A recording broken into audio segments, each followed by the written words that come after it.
નમસ્કાર વાલા વિદ્યાર્થી મિત્રો, agriculture important question series part 5 આપણે લાખોથી પણ વધુ પ્રશ્નો અહીંયા જોવાના છીએ.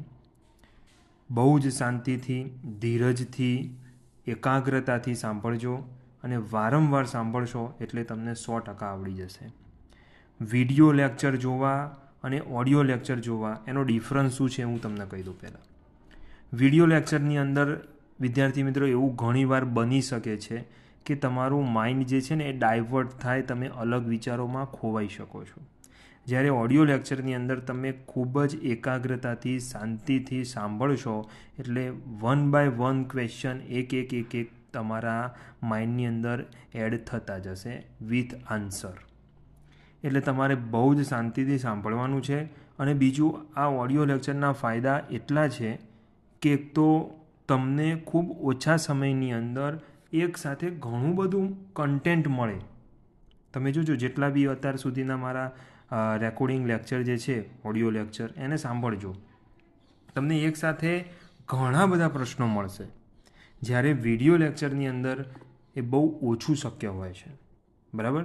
તો આપણે વધુ સમય ન બગાડીએ તમારો અને શરૂઆત કરી દઈએ કે કઈ જમીનમાં છિદ્ર અવકાશ સૌથી વધારે હોય.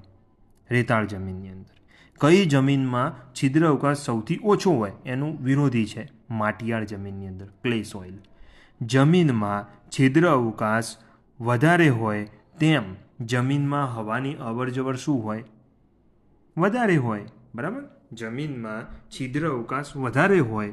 બરાબર? છિદ્ર અવકાશ એટલે પોર સ્પેસ, બે કણો વચ્ચેની જગ્યા એ વધારે હોય. કણો વચ્ચેની જગ્યા વધારે એટલે હવાની અવરજવર વધારે હોય.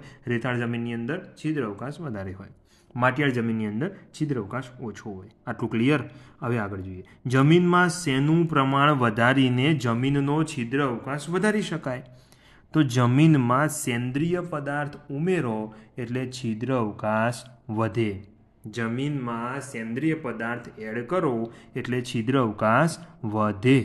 કઈ જમીનમાં નિતાર શક્તિ સૌથી વધારે હોય છે? નિતાર શક્તિ, પાણીને જે છે ને જલ્દી આમ નીકળી જાય આમ. વોટર હોલ્ડિંગ કેપેસિટી જેની ઓછી હોય એની નિતાર શક્તિ વધારે હોય. તો રેતાળ જમીન. કઈ જમીનમાં નિતાર શક્તિ સૌથી વધારે? તો રેતાળ જમીન. કઈ જમીનમાં નિતાર શક્તિ સૌથી ઓછી? તો માટીયાળ જમીન. જોજો મિત્રો, ઘણી બધી પરીક્ષાઓની અંદર જમીન વિજ્ઞાનના મોટાભાગના પ્રશ્નો હોય છે. એટલે આને બહુ જ શાંતિથી તમારે સાંભળવાનું છે. મોટાભાગની પરીક્ષાઓમાં જમીન વિજ્ઞાનના મહત્ત્વના પ્રશ્નો હોય જ છે. એટલે વિદ્યાર્થી મિત્રો, આપણે જમીન વિજ્ઞાનને બહુ જ શાંતિથી, અને જમીન વિજ્ઞાન એકલું નહીં, આપણે એગ્રીકલ્ચરના બધા જ ટોપિકને બહુ શાંતિથી કવર કરવા જ જોઈએ, જેથી પરીક્ષામાં વાંધો ના આવે. બરાબર? તો કઈ જમીનમાં નિતાર શક્તિ સૌથી ઓછી? તો માટીયાળ જમીન. કઈ જમીનમાં ભેજધારણ શક્તિ સૌથી વધારે? તો માટીયાળ જમીન. ક્લે સોઇલ, માટીવાળી જે જમીન છે, ક્લે કન્ટેન્ટ જેની અંદર વધારે છે. તમે સાઉથ ગુજરાતની અંદર જાઓ, નવસારી છે, સુરત છે, વલસાડ, ડાંગ, આ બાજુની જે જમીન છે ને માટીયાળ જમીન છે, જ્યાં ભેજ સંગ્રહ શક્તિ વધારે હોય છે. ભેજ ધારણ શક્તિ સૌથી ઓછી હોય એ જમીન કઈ? રેતાળ જમીન છે. ખેતીની જમીનમાં હવાનું પ્રમાણ અને ભેજનું પ્રમાણ કેટલા ટકા હોય? તો હવાનું પ્રમાણ 25% અને ભેજનું પ્રમાણ પણ કેટલું હોય? 25%. બરાબર? ખેતીની જમીનમાં હવાનું પ્રમાણ 25%, ભેજનું પ્રમાણ 25%. તમારી આવનારી કોમ્પિટિટિવ એક્ઝામની અંદર આ પ્રશ્ન 100% હોઈ શકે છે કે એર, હવાનું પ્રમાણ કેટલા ટકા? 25%. ભેજનું, વોટરનું પ્રમાણ કેટલા ટકા? 25%. ઓકે. બીજો 50% ભાગ છે એની વાત કરી લઈએ કે ખેતીની જમીનમાં સેન્દ્રિય પદાર્થનું પ્રમાણ 5% છે. ખેતીની જમીનમાં સેન્દ્રિય પદાર્થનું પ્રમાણ 5% છે. ખેતીની જમીનમાં ખનિજોનું પ્રમાણ 45% છે. મિનરલ્સનું પ્રમાણ 45% છે. ભૌતિક અને રાસાયણિક ગુણધર્મ તેમજ ફળદ્રુપતા મુજબ જમીનને મુખ્યત્વે કેટલા ભાગમાં વહેંચવામાં આવી? તો 7 ભાગમાં. સોઇલની ફિઝિકલ, કેમિકલ પ્રોપર્ટીના આધારે જમીનની ફર્ટિલિટી પ્રમાણે એને કેટલા ભાગમાં વહેંચવામાં આવી? તો 7 ભાગમાં. કાળી જમીનને બીજા કયા નામથી ઓળખવામાં આવે છે? તો કાળી જમીનને બીજા રેગુર નામથી ઓળખવામાં આવે છે. રેગુર. કાળી જમીન મુખ્યત્વે કયા જિલ્લામાં જોવા મળે છે? તો કાળી જમીન મુખ્યત્વે વડોદરા, ભરૂચ અને સુરત જિલ્લામાં મુખ્યત્વે જોવા મળે છે. સુરતની સાથે વલસાડ, ડાંગ, નવસારી ત્યાં પણ કાળી જમીન, ચીકણી જમીન જોવા મળે છે. કાળી જમીનમાં ચીકણી માટીનું એટલે અંગ્રેજીમાં ક્લે કન્ટેન્ટ કેટલા ટકા હોય? તો 60-70% હોય. કઈ જમીન પિયત માટે અનુકૂળ ગણવામાં આવતી નથી? તો કાળી જમીન પિયત માટે અનુકૂળ ગણવામાં આવતી નથી. એનું કારણ છે કે કાળી જમીનમાં પાણી ઓલરેડી ભરાઈ રહે, બરાબર. વોટર હોલ્ડિંગ કેપેસિટીની બહુ જ વધારે હોય અને તમે પિયત આપો એટલે વધારે પાણી ભરાઈ રહે. એટલા માટે પિયત માટે અનુકૂળ ગણવામાં આવતી નથી. કઈ જમીન સુકાતા તિરાડો પડે? તો કાળી જમીન સુકાય એટલે એની અંદર તિરાડો પડે. કેમ કે સોઇલની અંદર સ્વેલિંગ એન્ડ શ્રિંકેજ પ્રોપર્ટી હોય છે, બરાબર. કઈ જમીનમાં સુકાતા તિરાડો પડે? તો કાળી જમીન. સૌરાષ્ટ્રના મેદાનોની જમીનમાં શેનું પ્રમાણ સૌથી વધારે? તો સૌરાષ્ટ્રના મેદાનોની જમીનમાં ચૂનાનું, કેલ્શિયમનું પ્રમાણ સૌથી વધારે. એલ્યુવિયલ એટલે કાંપવાળી જમીન. એલ્યુવિયલ એટલે કાંપવાળી જમીન અથવા ગોરાડુ જમીન મુખ્યત્વે કયા જિલ્લામાં જોવા મળે? એટલે કે ગોરાડુ અને કાંપવાળી જમીન મુખ્યત્વે કયા જિલ્લામાં જોવા મળે છે? આણંદ, ખેડા, અમદાવાદ, મહેસાણા. અહીંયા એલ્યુવિયલ અને ગોરાડુ એટલે કે આપણે લોમી સોઇલ્સ, બરાબર, એલ્યુવિયલ સોઇલ્સ વધારે જોવા મળે છે. કઈ જમીનની ભેજધારણ શક્તિ અને પાણી સંગ્રહ શક્તિ સૌથી વધારે? વોટર હોલ્ડિંગ કેપેસિટીઝ કોની વધારે? તો માટીયાળ જમીનની. હાડકામાં રહેલા ફોસ્ફરસ કયા રૂપમાં હોય? તો ટ્રાય કેલ્શિયમ ફોસ્ફેટના રૂપમાં હોય. હાડકામાં રહેલો ફોસ્ફરસ કયા રૂપમાં હોય? તો ટ્રાય કેલ્શિયમ ફોસ્ફેટના રૂપમાં હોય. મ્યુરેટ ઓફ પોટાશ કેટલા ટકા પોટાશ હોય? MOP, KCl. MOP એટલે KCl, બરાબર. એની અંદર કેટલા ટકા પોટાશ હોય? તો 58-60%. એક્ઝેક્ટ આંકડો 60%, બરાબર. કેટલા ટકા પોટાશ હોય? તો 60% પોટાશ હોય. સલ્ફેટ ઓફ પોટાશમાં કેટલા ટકા પોટાશ હોય? તો 48%. સલ્ફેટ ઓફ પોટાશની અંદર કેટલા ટકા પોટાશ હોય? તો 48%. સિંગલ સુપર ફોસ્ફેટમાં કેટલા ટકા પોટાશ હોય? તો 16%. SSP સિંગલ સુપર ફોસ્ફેટમાં કેટલા ટકા પોટાશ હોય? તો 16%. Ammonium sulphate phosphate, ammonium sulphate phosphate, બરાબર, ASP એમોનિયમ સલ્ફેટ ફોસ્ફેટમાં કયા કયા તત્વો હોય? તો 20% નાઇટ્રોજન હોય ને 20% ફોસ્ફરસ હોય. બંને ઇક્વલ પ્રોપોર્શનમાં છે. 20% નાઇટ્રોજન અને 20% ફોસ્ફરસ. ટ્રિપલ સુપર ફોસ્ફેટમાં કેટલા ટકા પોટાશ હોય? તો ટ્રિપલ સુપર ફોસ્ફેટમાં 45-60% હોય.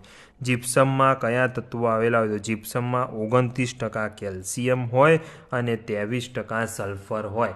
જીપ્સમની અંદર 29.2% કેલ્શિયમ અને 23.5% સલ્ફર તત્વો હોય છે.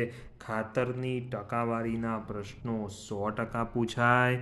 તમને ઘણીવાર સહેલા પ્રશ્નો પણ આવે અને ખાતરની ટકાવારીના અઘરા પ્રશ્નો પણ હોય, પણ એનું એક જ સોલ્યુશન છે કે તમારે બધા જ ખાતરોને એક કાગળની અંદર એનલિસ્ટ કરવા જોઈએ અને બધાની અંદર કયા તત્વો છે અને કેટલી ટકાવારીમાં છે એ યાદ રહેવું જોઈએ જ. પાક ઉત્પાદનમાં કેટલા ટકા જેટલો ફાળો ફક્ત ખાતરોના ઉપયોગ પર આધારિત છે? તો પાક ઉત્પાદનમાં 41% જેટલો ફાળો ખાતરોના ઉપયોગ પર આધારિત છે. તમે વધુ અને યોગ્ય માફકસર ખાતર વાપરો તો 41% જેટલું વધારે ઉત્પાદન લઈ શકો છો. કયું ખાતર પાક પર પડે તો પાન બળી જાય, બર્નિંગ ઇફેક્ટ જોવા મળે? તો એમોનિયમ સલ્ફેટ. એમોનિયમ સલ્ફેટ જો તમે પાક ઉપર છાંટો તો પાન એના બળી જાય. ખારી જમીનમાં પાકને કયું ખાતર આપવું હિતાવહ છે? ખારી જમીન હોય, સેલાઇન સોઇલ હોય તો એની અંદર એમોનિયમ સલ્ફેટ નામનું ખાતર આપવું હિતાવહ છે. સેન્દ્રિય ખાતરમાં પોષક તત્વોની દૃષ્ટિએ સૌથી વધુ સારું ખાતર કયું? તો સેન્દ્રિય ખાતરોમાં પોષક તત્વોની દૃષ્ટિએ સૌથી વધુ સારું ખાતર છે મરઘાની ચરકનું ખાતર. છાણિયું ખાતર જમીનમાં ઉમેરતા પાક પ્રથમ વર્ષે તેમાંથી કેટલા ટકા નાઇટ્રોજનનો ઉપયોગ કરશે? 30થી 40%. છાણિયું ખાતર આ વખતે તમે જમીનમાં એડ કર્યું, બરાબર, તો પહેલા જ વર્ષમાં જમીન એમાંથી કેટલા ટકા નાઇટ્રોજનનો ઉપયોગ કરશે? 30થી 40%. અનાજના કણસલા નીકળવા માટે અને બીજ પાકવા માટે કયું તત્વ જરૂરી છે? સીડ જે ફોર્મેશન થવા માટે કયું તત્વ જરૂરી છે? ફોસ્ફરસ.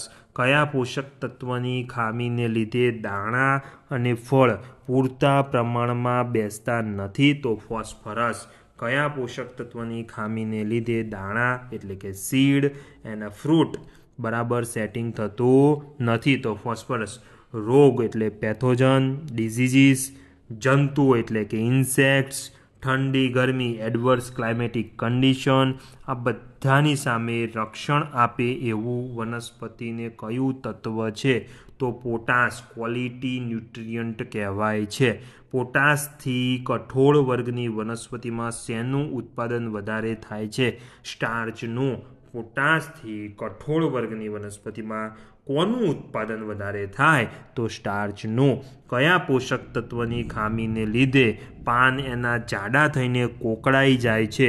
પોટાશની જો ઉણપ જોવા મળે તો વનસ્પતિના પત્તા જાડા થાય, થીક થાય અને કર્લિંગ થાય, કોકડાઈ જાય. કોબીજ કે ફુલાવરના થળિયા સડતા હોય તો તેની ગંધ કયા તત્વના સંયોજનથી આવતી હોય? તો સલ્ફર તત્વના સંયોજનથી આવતી હોય છે. કયું તત્વ જમીનમાં સ્વતંત્ર રીતે જમીનમાં ઉપયોગી નથી? સલ્ફર કોઈ દિવસ ડાયરેક્ટલી પ્લાન્ટને ઉપયોગમાં આવતું નથી. તો કયું તત્વ જમીનમાં સ્વતંત્ર રીતે જમીનમાં ઉપયોગી નથી? તો સલ્ફર. કયું તત્વ વનસ્પતિના દેહ બંધારણમાં અગત્યનો ભાગ ભજવે છે? કેલ્શિયમ. કયું તત્વ વનસ્પતિના દેહ બંધારણમાં અગત્યનો ભાગ ભજવે છે? કેલ્શિયમ. બરાબર. બે કોષ દિવાલોની એકબીજા સાથે જોડાઈ રહેવા માટે કયું તત્વ સિમેન્ટ જેવું કામ કરે છે? તો કેલ્શિયમ.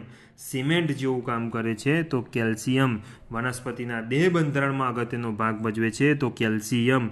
બે કોષ દિવાલ, બે સેલ જે છે એ બેની વચ્ચે એકદમ સિમેન્ટિંગ લેયર જેવું કામ કરે તો એ કેલ્શિયમ છે. કેલ્શિયમની ખામીના સૌ પ્રથમ ચિહ્નો છોડમાં ક્યાં જોવા મળે છે? નવી નીકળતી કૂંપળો પર. કેલ્શિયમની ખામીના સૌ પ્રથમ ચિહ્નો છોડમાં ક્યાં જોવા મળે? તો નવી નીકળતી કૂંપળો ઉપર કેલ્શિયમના ચિહ્નો જોવા મળે. બકા ઇમોબાઇલ. એવું અમે યાદ રાખતા કે બોરોન અને કેલ્શિયમ ઇમોબાઇલ છે, બરાબર. એટલે વનસ્પતિને જ્યારે પણ બોરોન અને કેલ્શિયમ આપવામાં આવે એટલે છોડના નીચેના ભાગમાં જ રહી જાય, ઉપર સુધી પહોંચે જ નહીં, બરાબર છે. એટલા માટે એના ઉણપના જે તત્વો ચિહ્નો જે છે, એની ઉણપ હોય તો એના ચિહ્નો ક્યાં તમને જોવા મળે? છોડના ઉપરના ભાગમાં. એટલે કેલ્શિયમની ખામીના સૌપ્રથમ ચિહ્નો છોડમાં ક્યાં જોવા મળે? તો નવી નીકળતી કૂંપળો ઉપર એટલે ઉપરના ભાગે. છીછરા મૂળવાળા પાક માટે જમીનનો નમૂનો કેટલી ઊંડાઈથી લેવામાં આવે? તો 10થી 15 સેન્ટીમીટર જેટલી ઊંડાઈથી લેવામાં આવે. ગોરાડુ જમીન કયા કણના મિશ્રણથી બનેલી છે? તો ગોરાડુ જમીન એટલે લોમી સોઇલ, જે જૂનો કાંપ, એલ્યુવિયલ અને ગાઢ માટી ક્લે સોઇલથી બનેલી છે. ગુજરાતમાં ક્ષારીય જમીન માટે ખાર લેન્ડ એક્ટ ક્યારે ઘડવામાં આવ્યો? 1963. 1963ની અંદર ખાર લેન્ડ એક્ટ ઘડવામાં આવ્યો. જમીનની અમ્લીયતા કે ભાસ્મિકતા માપવાના એકમને શું કહે છે? તો pH કહેવામાં આવે છે. જમીનની અમ્લીયતા અને ભાસ્મિકતા માપવાના એકમને pH કહેવામાં આવે છે. એટલે કે સોઇલ એસિડિક કન્ટેન્ટવાળી છે, એસિડિક નેચરવાળી છે કે બેઝિક નેચરવાળી છે, આલ્કલાઇન નેચર છે, એ માપવા માટે પીએચ વપરાય. બધાને આવડે. આ પીએચનું પૂરું નામ જણાવો. Potential of hydrogen. બરાબર. શુદ્ધ પાણીનો પીએચ આંક કેટલો હોય? તો શુદ્ધ પાણીનો પીએચ આંક 7 હોય. જમીનમાં તટસ્થ પીએચ આંક કેટલો હોય છે?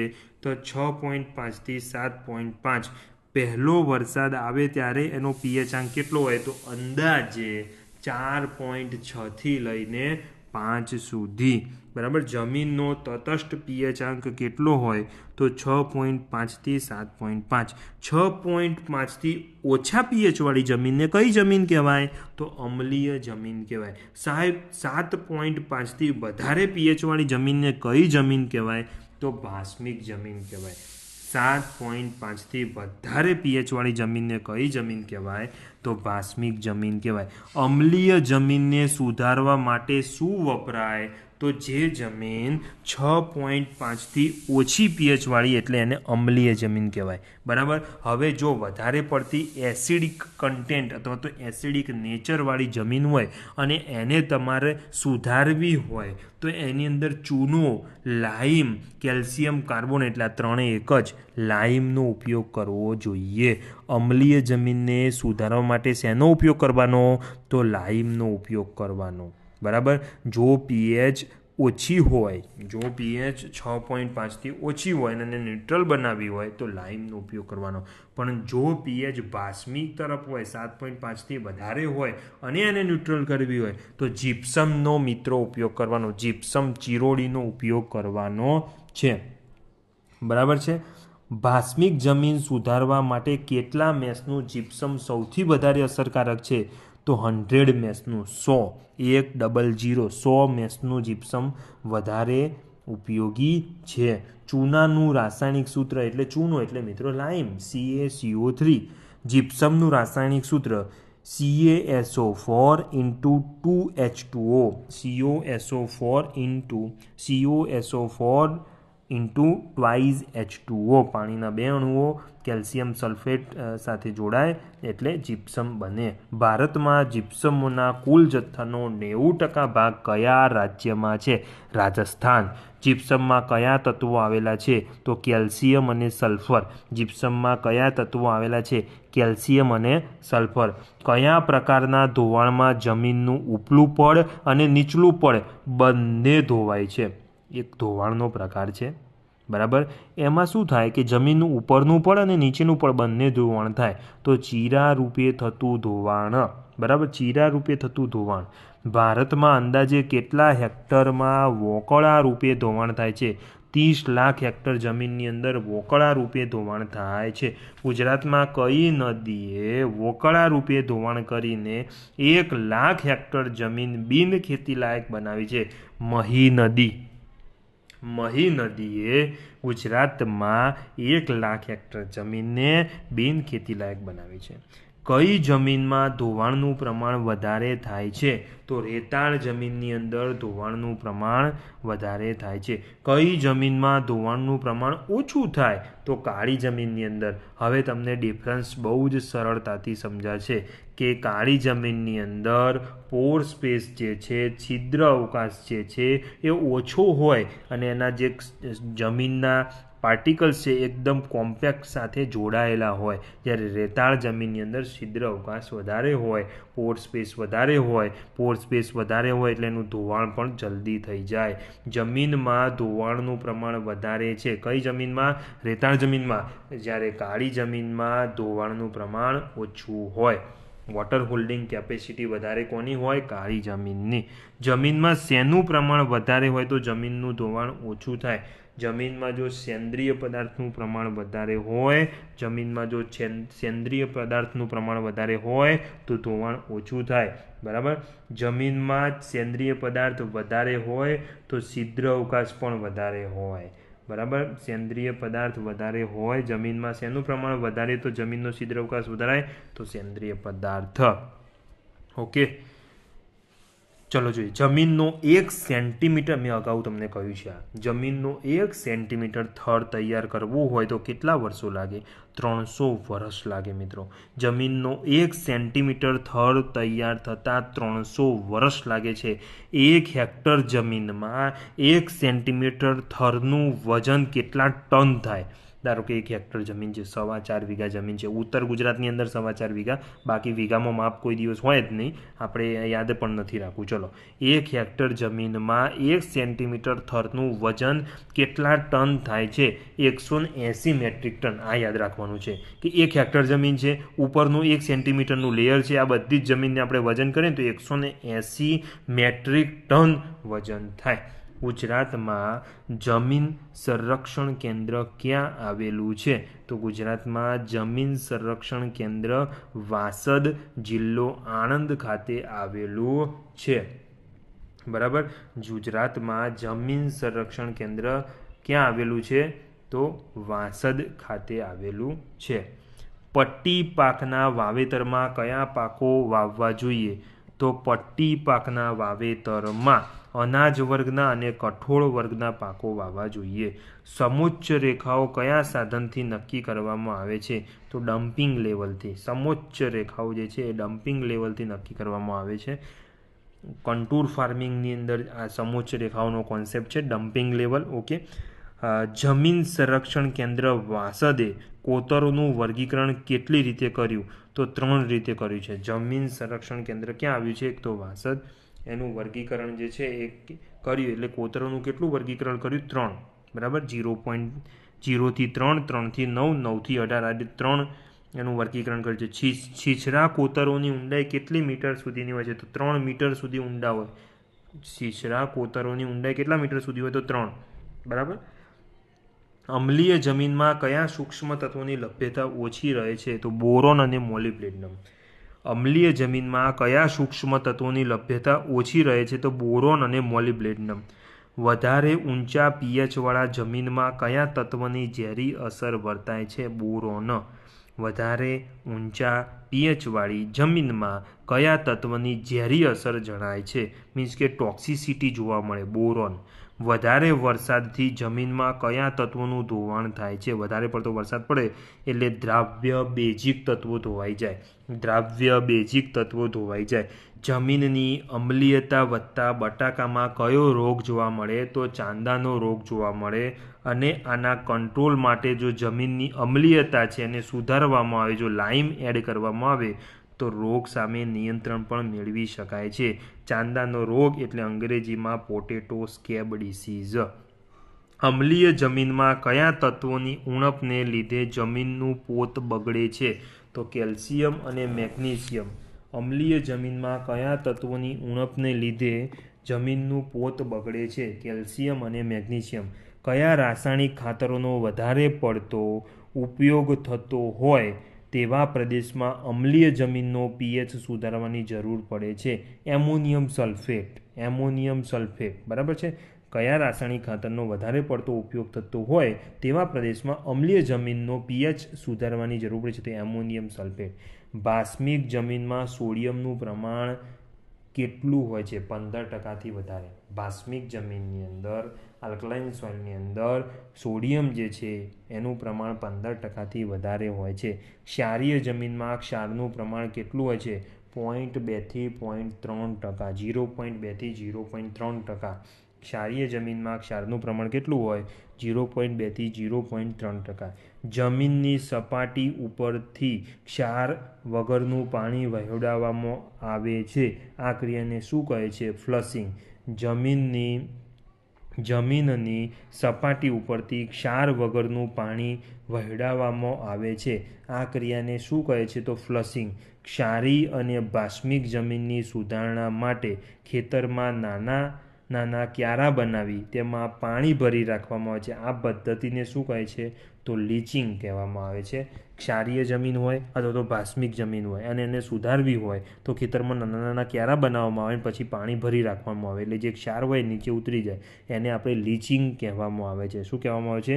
લીચિંગ કહેવામાં આવે છે. જમીનની સપાટી ઉપરથી ક્ષાર વગરનું પાણી વહેવડાવવામાં આવે તો એને ફ્લશિંગ કહેવામાં આવે. ક્ષાર વગરનું પાણી વહેવડાવવામાં આવે તો એને ફ્લશિંગ. બાકી નાના ક્યારા બનાવીને પાણી ભરી રાખવામાં આવે ચોખ્ખું પાણી અને એને પછી જે ક્ષાર હોય નીચે ઉતરી જાય તો એને લીચિંગ કહેવામાં આવે છે. છોડમાં ક્ષાર પ્રતિરોધકતા લાવવા માટે એની રેઝિસ્ટન્સ લાવવા માટે કયા રસાયણની માવજત આપવામાં આવે છે? તો જિબ્રેલિક એસિડની માવજત આપવામાં આવે છે. બરાબર. સાથે એબ્સેસિક એસિડની પણ માવજત આપવામાં આવતી હોય છે. કયા ખડકમાંથી બનેલ જમીન ઘણી ફળદ્રુપ હોય? તો કાળ મીંઢ રોક્સમાંથી બનેલી, બરાબર, કાળ મીંઢ ખડકમાંથી બનેલી જમીન ઘણી ફળદ્રુપ હોય છે. બેસાલ્ટ. બરાબર. કયા તંત્ર દ્વારા જમીનમાં પાણીની માપ થઈ શકે છે? પીઝોમીટર જે છે એમાં જમીનમાં જે પાણી જે છે એ તમારે માપવું હોય તો પીઝોમીટરની હેલ્પથી એને પાણી તમે માપી શકો છો. ગુજરાત રાજ્ય જમીન વિકાસ નિગમ બોર્ડ ક્યાં આવેલું છે? ગાંધીનગર ખાતે. ગુજરાત રાજ્ય જમીન વિકાસ નિગમ બોર્ડની સ્થાપના ક્યારે થઈ? 1975ની અંદર. કઈ જમીનને સ્વયં ખેડાતી જમીન કહેવામાં આવે છે? તો કાળી જમીન. ફરીથી પેલો ઇમ્પોર્ટન્ટ પ્રશ્ન આપણે જોઈ લઈએ કે ગાંધીનગરની અંદર ગુજરાત રાજ્ય જમીન વિકાસ નિગમ બોર્ડ આવેલું છે. ક્યારે સ્થાપના થઈ? તો 1975માં. સ્વયં ખેડાતી જમીન જે છે એ કાળી જમીન છે. સ્વયં ખેડાતી જમીન જે છે એ કાળી જમીન છે. ગુજરાતને કેટલા એગ્રો ક્લાઇમેટિક ઝોનમાં વહેંચવામાં આવ્યું છે? તો ગુજરાતને 8 એગ્રો ક્લાઇમેટિક ઝોનમાં વહેંચવામાં આવેલું છે. આ 8 એગ્રો ક્લાઇમેટિક ઝોનને સિક્વન્સમાં બહુ વ્યવસ્થિત રીતે મેં આ ચેનલના એક વિડીયોમાં સમજાવેલું છે. આપ એને અવશ્ય જોજો કે ગુજરાતના કેટલા એગ્રો ક્લાઇમેટિક ઝોન છે અને એમાંથી કેવા પ્રશ્નો પૂછાઈ શકે છે એ બાબતે. જમીનની ઉપલી સપાટીને સૂર્યના તાપથી બચાવવા ભેજ સંરક્ષણ કરવાના હેતુથી જમીન પર પાથરવામાં આવતા આવરણને શું કહે છે? મલ્ચિંગ કહેવામાં આવે છે. જમીનની ઉપરની સપાટી છે, સૂર્યનો બરાબર તાપ પડતો હોય છે અને ભેજને આપણે સાચવવાનો હોય. ભેજને સાચવવાનો હોય એટલે ભેજ અંદર જમીનમાં હોય અને સૂર્યનો બરાબર તડકો પડે તો ભેજનું શું થાય? બાષ્પીભવન થાય. બરાબર. તો એને બચાવવા માટે જમીન ઉપર એક પ્લાસ્ટિકનું આવરણ પાથરવામાં આવે જેને મલ્ચિંગ કહેવામાં આવે છે. સામાન્ય રીતે મલ્ચિંગની જાડાઈ કેટલા સેન્ટીમીટર રાખવી જોઈએ? 20 સેન્ટીમીટર. કેટલા સેન્ટીમીટર રાખવી જોઈએ? 20 સેન્ટીમીટર. કયા પ્રકારની જમીનને નવસાધ્ય કરવી મુશ્કેલ પડે છે?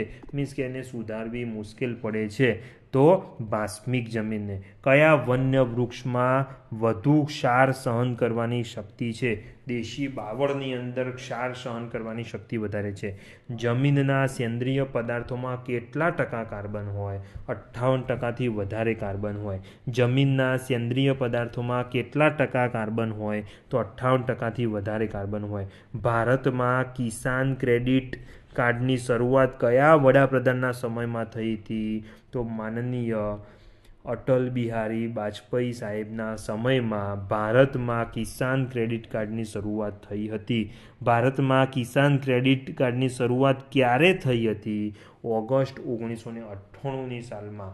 ઓગસ્ટ મહિનો 1998ની સાલ કિસાન ક્રેડિટ કાર્ડની શરૂઆત થઈ હતી. મધ્યમ પ્રકારના કોતરોની ઊંડાઈ કેટલા મીટર સુધી ઊંડી હોય? તો 3 થી 9. છીછરા કોતરોમાં આપણે વાત કરી 3 સુધી હોય, 3 થી 9 હોય તો મધ્યમ. વધારે ઊંડા કોતરોની ઊંડાઈ કેટલી હોય? તો 9 મીટરથી વધારે.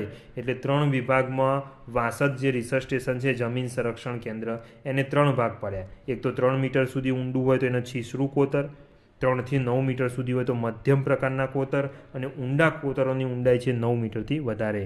સમુદ્રની સપાટીથી સમુદ્રની મીન સી લેવલ, બરાબર, કે સમુદ્રની સપાટીથી સરખામણીમાં એક સરખી ઊંચાઈએ આવેલા બિંદુઓને જોડતી કાલ્પનિક રેખાને સમોચ્ચ રેખા કહેવામાં આવે છે.